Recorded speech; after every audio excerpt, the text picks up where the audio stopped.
ye ko ya Ashaiman honomo na enka na mmara sebedwafo empanifo a wonom ka bi ewom afi wo mo so edi ntintima wa Ashaiman kuro ne kyekere ne sohwe nyina no akeka wonom ho aboma kwa akwhwe omanfo bi ya asrafo ebe kire wo mo twa wa chimpire no ahwe kwan obefa so a obetumi akọ mo Esano sereni a wokum no Ashaiman na asrafo nso ekọ honom ekọboro omanfo bi no munti ene mmara sebedwane wa Ashaiman na bato mpesua so na nanom ahemfo ene mpanimfo bi akotena se ehwe ekwan ye obefa so aboa na wo mo a eprepraye no wo ho ato wo mo mmara sebedwane enex nogbe abo omanfo kokosema wo mfa mmara enhye wo mo nsem ochwese mpanimfo di nhyehyeye egu akwamu a atenterene ebedadi ama omanfo nso eho ato wo mo.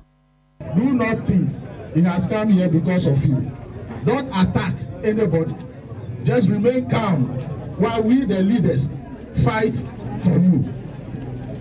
I hope I'm clear. Yeah. I'm rushing to Parliament now to make a statement on this matter once again.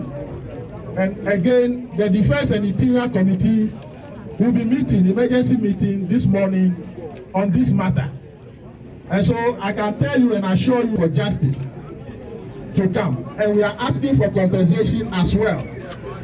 If all persuasions fail, that is where we must be heading towards the court and the shrine to petition them for appropriate compensation for the victims. So before then, let's remain calm and things will fall in place. Thank you very much. Enwechi ana regent wa Ashaiman ni anan ajo enseduto Ghana ban enim se womo a aka wa asrafo eho no momodina enyi womo na abusuanso ensanka wondehye nti ya ba ha se we mourn with the community na ni aba no emebem nti ya gina Ashaiman manyina nem anapa we na ya kansa asem we na fe nkofo a still custody of the military no